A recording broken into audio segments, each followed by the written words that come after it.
नमस्कार, 24 तास प्रेम चॅनल पाहू शकतात.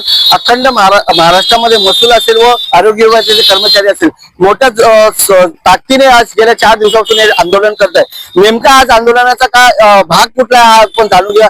काय सांगणार, आपण गेल्या अनेक दिवसापासून आंदोलन करताय, काय यश येत नाही?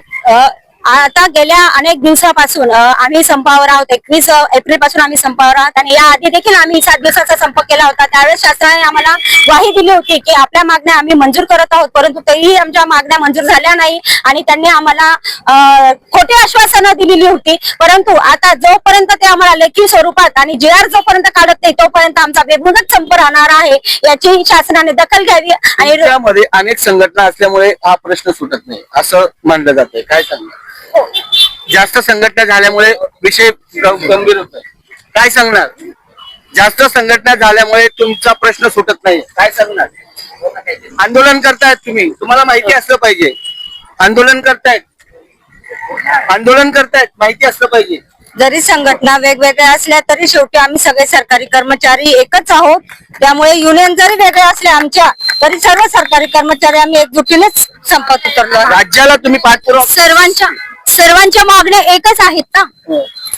तुम्ही पाठपुरावा केला, आतापर्यंत तुमच्या पाठपुराव्यामध्ये काय काय निर्देशात आलं? संघटनेने राज्य शासनाची चर्चा केली का, आणि त्या विषयावर आतापर्यंत काय निर्णय घेण्यात आला?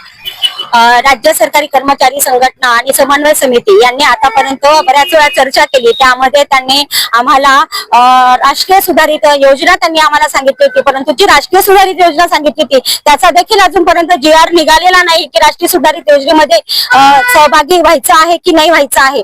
तर यासाठी राष्ट्रीय सुधारित योजना देखील आम्हाला जो 10% शासन घेणार आहे त्या 10% काय करायचं किंवा शासन आम्हाला ते कशा प्रकारे ते 10% आम्हाला देणार त्याबद्दल देखील शासनाने आमच्याशी चर्चा केलेली नाही. आणि कालच आमच्या सुकानी समितीने तेथे चर्चा केलेली आहे. काही प्रमाणात सकारात्मक चर्चा झालेली आहे.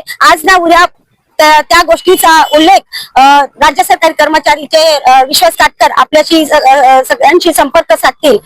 जर तुमच्या मागण्या पूर्ण झाल्या नाही तर पुढची भूमिका आणखी काय असणार? बेमुदत संपच आमचा असणार आहे. तुम्ही बघू शकता गेल्या अनेक दिवसापासून हे लोक संप करतायत आणि शासनाशी लगातार यांची बोलणी चालू आहे. काही संघटनेचे पदाधिकारी ते देखील बोलणी करतायत आणि लवकरात लवकर हा प्रश्न सुटेल असं आश्वासन शासन देते असं यांचं म्हणणं आहे. आणि आज जर आमच्या मागण्या पूर्ण झाल्या नाही तर येणाऱ्या काळामध्ये पुन्हा तीव्र स्वरूपाचे आंदोलन हे सुरूच ठेवू असा देखील इशारा आज धुळे जिल्हा आरोग्य विभागाच्या माध्यमातून या ठिकाणी करण्यात आला आहे. कॅमेरामॅन निलेश डोळेसह जयंत पाटील, 24 तास चॅनल.